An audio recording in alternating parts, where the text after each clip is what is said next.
हाँ बेटा, हम बस रास्ते में ही हैं, थोड़ी देर में घर पहुंच जाएंगे।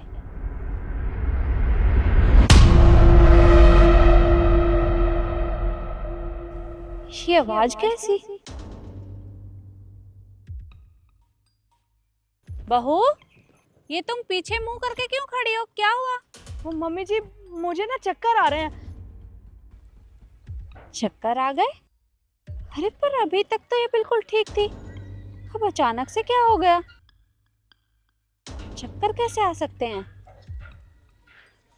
देखती हूँ। क्या हुआ बेटे, तुम अचानक से कैसे चक्कर आ गए? मम्मी जी पता नहीं, मुझे ऐसा लग रहा है कि मेरी ना तबीयत खराब हो रही है। एक काम करते हैं ना, हम हॉस्पिटल चलते हैं। चल तू मेरे साथ चल। जी। आंटी जी रुकिए, मुझे ना आपको कुछ बताना है। हाँ बोलो, क्या बात है? हमें डॉक्टर के पास जाना है। आपको डॉक्टर के पास जाने की कोई ज़रूरत नहीं पड़ेगी अगर मैं आपको जो बताने वाली हूँ। आपकी बहू कोई माँ नहीं बनने वाली है, ये सबसे झूठ बोल रही हैं। दिमाग तो ठीक है तुम्हारा? किस तरह की बात कर रही हो तुम? फिर वो भी मेरी बहू के बारे में? अरे तुम्हें अच्छे से तो पता है ना ये माँ बनने वाली है। देखिए आंटी जी, मैं बिल्कुल सच कह रही हूँ, झूठ बोल के मुझे मिलेगा क्या? अरे बस करो तुम, और कितना झूठ बोलोगी? मुझे अच्छे से पता है कि हमारी तुमसे लड़ाई हो रखी है, लेकिन इसका मतलब ये नहीं है कि तुम मेरी बहू के ऊपर झूठा इल्जाम लगाओगी और तुम कुछ भी कहोगे और मैं मान लूंगी। आंटी जी, मैं उस लड़ाई के चक्कर में आपसे आगे कुछ भी नहीं बोल रही हूँ, और मेरे पास तो सबूत है। आप बोले तो मैं करके दिखाती हूँ। अरे देखा आपने, मैं आपसे कोई झूठ नहीं बोल रही थी। बहू, क्या है ये सब? तुमने अपने पेट में गुब्बारा लगाया हुआ था? मम्मी जी हाँ, मैंने आप लोगों से झूठ बोला, और इतने टाइम से मैं बस आप लोगों से झूठ ही बोल रही थी कि मैं प्रेग्नेंट हूँ। अरे पर क्यों लगाया?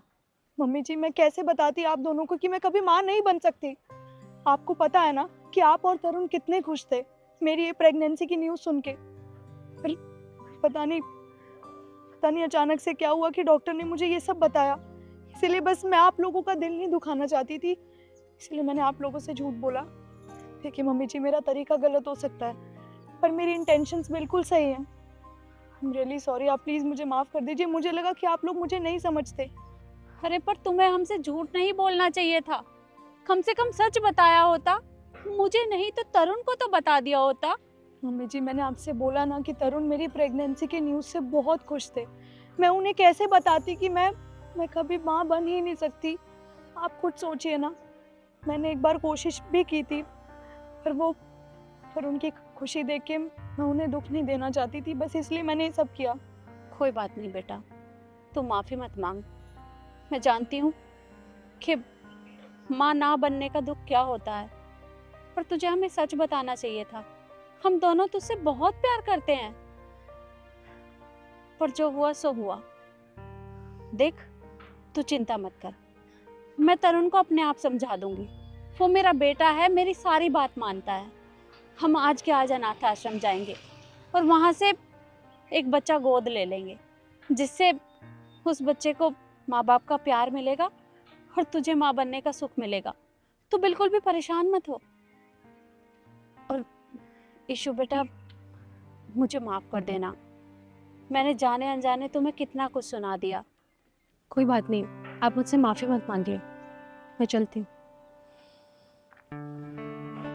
चल बेटा, हम घर चलते हैं। जी।